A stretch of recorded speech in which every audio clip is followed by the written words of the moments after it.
Thank you, Sylvia. Thanks for the wonderful introduction.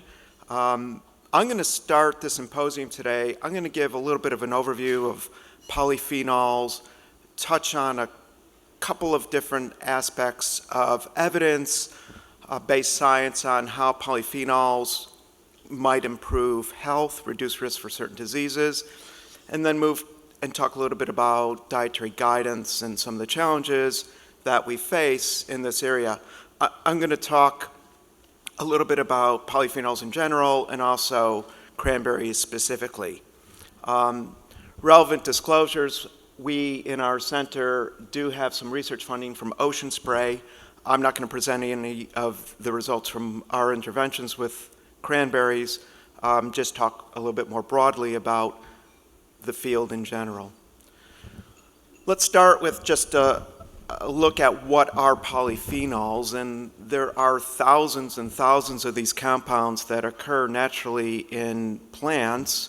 They all have a similar basic structure, and it's 2 phenol rings, each with 6 carbons, and then there's another ring, it's not a phenol ring, that connects these 2 phenol rings, which has 3 carbons. So the basic structure is a carbon 6, a carbon 3, and a carbon 6 basic structure.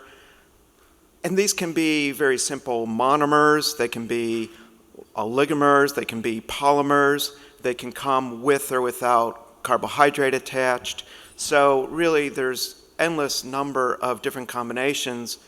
Different foods have different types of flavonoid subclasses. So for the flavonoids, we generally organize these compounds, again based on chemical structure, into 6 different subclasses. And this is the basic subclass chemistry for each of the different compounds. And then again, for these different compounds, we can get oligomers, polymers, we can get with or without carbohydrate. And different foods are rich in different types of these subclasses. So we can go out and find foods that are particularly good sources of a particular subclass. When we look at cranberries in particular and start to look at the chemistry of cranberries, it's actually pretty well defined. There's a lot of different flavonoids and polyphenols in cranberries. We're just going to take a quick look at a couple of them, quercetin and proanthocyanidins. Quercetin is a pretty ubiquitous polyphenol. It's found in a number of different fruits and vegetables. You can see on the graph the structure as well as a number of foods that are particularly good sources of quercetin. Onions have the highest concentration of quercetin. Cranberries are up there as well, and you can see that there's a number of green vegetables and other fruits that contain some quercetin.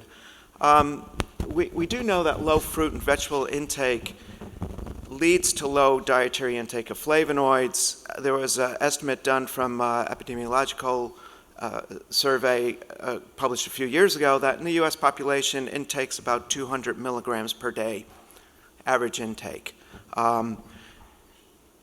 Cranberries are a particularly high source of quercetin, and one of the things that we have to consider when we look at foods and concentration of these compounds is not only how concentrated the compound is in the food, but also how much of the food we eat. So onions are a particularly good source of quercetin. Most people don't eat a lot of onions. So actually in some epidemiological studies, foods like apples, which have a much lower concentration of quercetin, contribute more quercetin to the overall diet because people eat more apples than they do onions. There is a unique polyphenol in cranberries, and it's one of the proanthocyanidins. There's 2 different structures that are found in nature, at least 2. One's called the B2 dimer, and that's found in foods like blueberries. The other one is the A2 dimer, and if you look at the different chemistries, you can see there's a different bond. The A2 dimer is pretty unique to cranberries. So there's been a lot of interest in this particular compound. It's thought to play an important role in how cranberries might affect risk for urinary tract infections. So what do we know about cranberry juice consumption and health? Well, the story goes back many years, and some of the things that we know are the chemistry of the polyphenols. That's been pretty well characterized from cranberries, lots of analytical chemistry to identify these compounds, develop standards. It's laborious, it takes a lot of effort to identify a lot of these compounds because the chemistry of them is relatively unknown. But over the years, there's been a lot of effort and a lot of good work done to identify the chemical composition of these polyphenols in cranberry. Over the years, and probably some of the first work done with cranberries really focused on urinary tract infection. So there's been a lot of work, and Dr. Mackey's going to talk about that in a few minutes. But that's one area that was kind of first out of the starting gate for cranberry research in health. We know a bit about that now. More recently, there's been work done looking at heart health and hypertension, and Dr. Novotny is going to talk a little bit about some of those findings.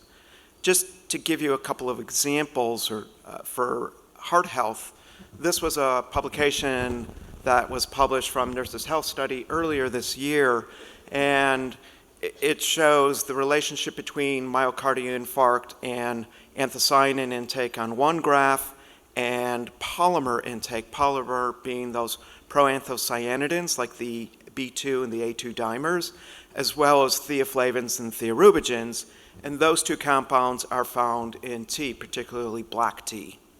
And for the anthocyanin intake shown on your left, there is a significant P equal 0.047, so just barely significant trend for a reduction of risk for MI with increasing anthocyanin intake. For the polymer intake, the trend is 0.051. So it's not statistically significant, but it's almost as close as you can get without being significant. It shows that there is certainly something potentially going on. Again, this is a large epi study, so there's confounding factors and other things that we have to consider. How do we estimate intake? Switching to urinary tract health, I have two slides from two different meta-analyses. This slide, again, was from a paper published in 2013, earlier this year. And if you can't see in the red box, the confidence interval goes from 0.71 to 1.04. So it includes 1. It doesn't show a significant improvement with cranberry consumption for urinary tract health. This was a study published in 2012. In the red box, the confidence interval is 0.49 to 0.80. So a conclusion from this meta-analysis would be that there is an improvement with cranberry consumption on urinary tract health. And Dr. Mackey is going to get into this in much more detail, but one of the problems with these sorts of data is what endpoint do you use to define urinary tract health? What form is being consumed? Is it cranberries? Is it juice? Is it an extract? And what studies do you include? And one of the things is if you include or exclude one particular study, you draw totally different conclusions. So whatever your criteria are for including studies has a huge impact on your conclusions.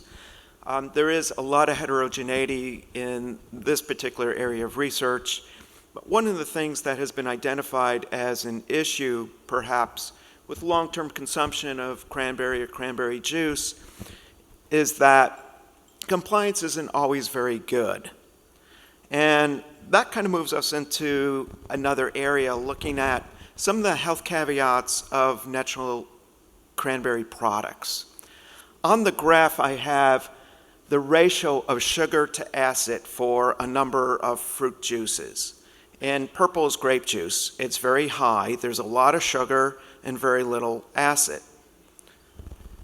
On the other end of the graph are lemons and cranberries, which have very little naturally occurring sugar, but a lot of acid. So you've all tasted these, certainly lemon. It's tart, it's bitter, it's hard to consume a lot of lemon juice.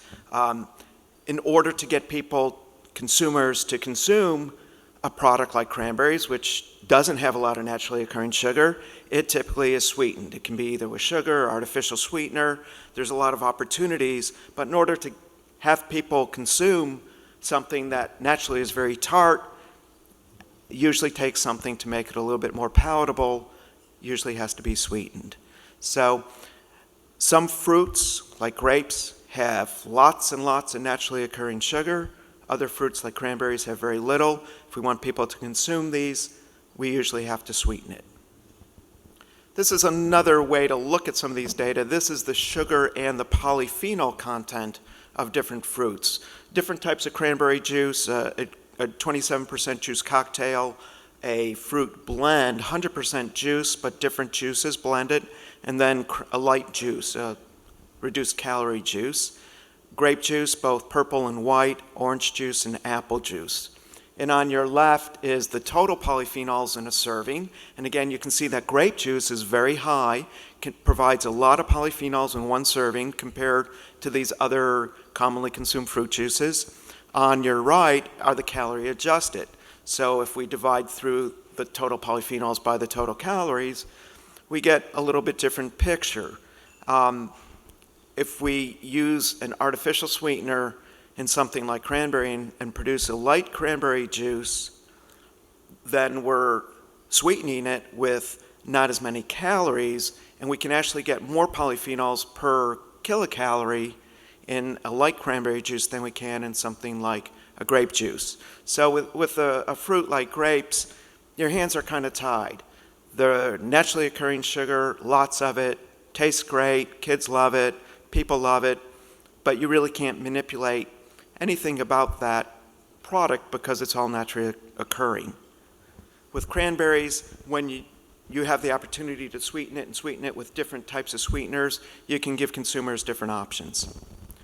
So let's move and talk a little bit about communication of some of these health messages, cranberries and other foods. There's lots and lots of research being done with polyphenol-rich foods, with all sorts of different types of foods. There's different ways to try and communicate to consumers some of the potential benefits. Obviously, it has to be science-based. It has to be built on good science.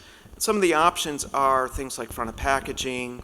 There's different certification programs that are available, heart health and things like that. Getting more into opportunities for communication that have some sort of regulatory basis, structure function claims, health claims, or qualified health claims, and then also dietary guidelines, which is obviously on the minds of a lot of people right now as we're going through that process. So there's lots of different opportunities. They each present different challenges. When I look through the literature and searched, out of all the research that's been done, in vitro research, in situ research, in vivo research with animals, with humans, epidemiological research, hundreds, thousands of publications done on polyphenols, polyphenol-rich foods, all sorts of different outcomes.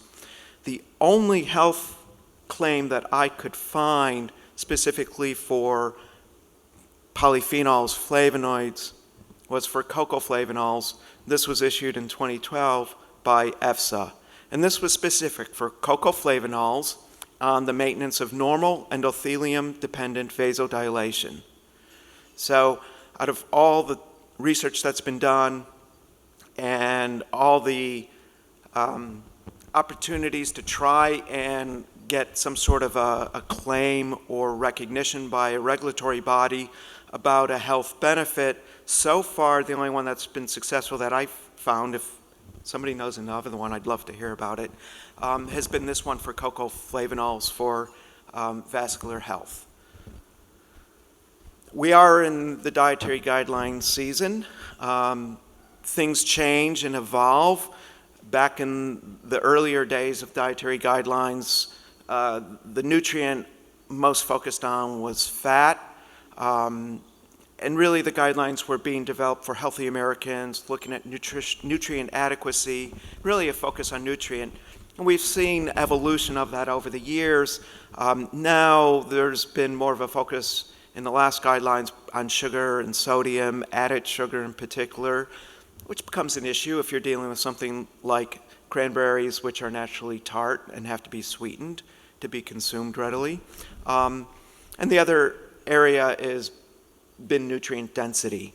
The guidelines have also shifted to really trying to help unhealthy Americans improve their diet and looking at chronic disease prevention, and less of an emphasis on nutrients, more of an emphasis on whole foods.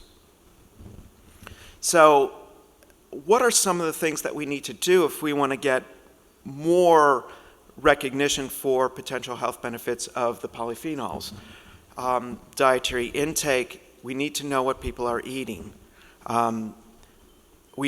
There's a lot of things that go into this. All the dietary survey issues is one big part of it. In addition, we need to know how are these foods being consumed, because the matrix might have an effect on bioavailability, on all sorts of other outcomes, microbiota, all sorts of different things. So are these products being consumed as foods or as supplements, juices, solid foods? Probably all makes a difference. Obviously, we need to know the composition, the variability in the composition. We need databases that are accurate and complete in order to estimate food intake. We also need to know cause and effect. We can do epidemiological studies and look at relationships. Doesn't tell us about cause and effect, so we need human studies in particular.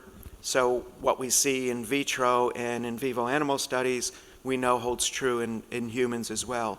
We need to know how these compounds are working. We also need to know what endpoints to measure. What biomarkers do we use, and make sure that those biomarkers actually reflect the disease that we're interested in studying. So some of the challenges, if we're really looking forward to some sort of dietary guidance, some of the challenges that are faced in this, not only for cranberry polyphenols, but this area in general, are what phytonutrients should we be looking at, and how do we assign reference values to the different types of phytonutrients. Just with the polyphenols, there's thousands of the compounds, and then there's all sorts of other phytonutrients of interest as well. So should reference values be determined for a subclass or for specific bioactives? Should there be more than one reference value for different health outcomes?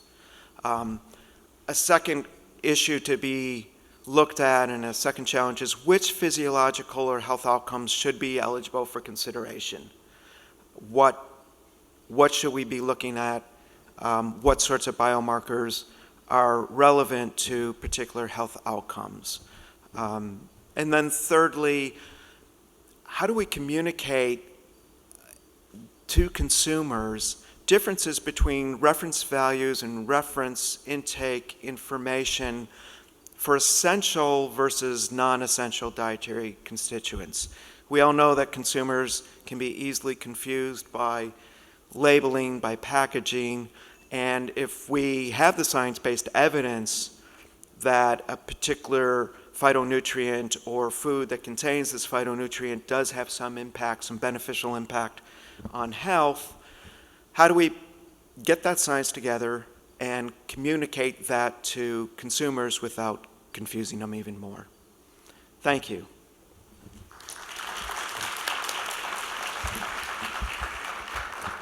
We do have time for one or two technical questions. Any specific question about David's presentation? Again, we'll have over about a half hour of dialogue at the end. Yes, there is a mic in the center. Great. Thank you. Barbara Gower, Birmingham. Thank you. I was just wondering, I heard a talk recently about blueberries, and the message that was delivered is that what's really going on is the concept of hormesis, that actually what the blueberry compounds are stimulating endogenous antioxidant production. So I was just wondering if you wanted to comment on that, just what your take is of this whole hormesis issue, and if you think that's one of the critical mechanisms of action. They were stimulating what production? Endogenous antioxidant production. Antioxidant. Mm-hmm.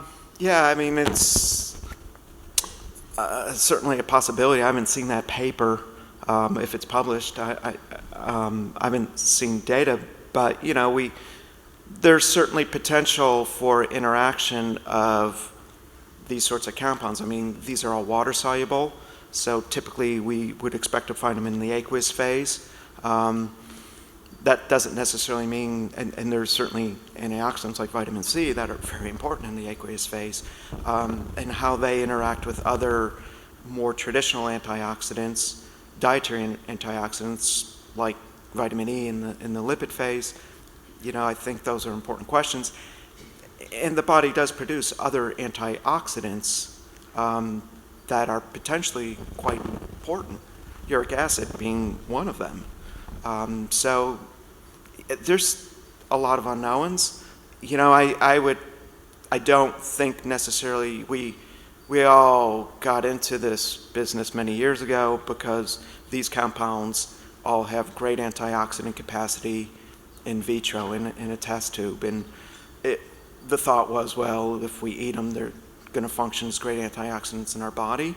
That really hasn't panned out to be how they affect our health. But along the way, we're learning more about urinary tract health, cardiovascular health, mental health, all sorts of different things. Could there be interplays with other antioxidants? Certainly. I just don't think we know enough about what they're doing metabolically yet. Thank you very much, David.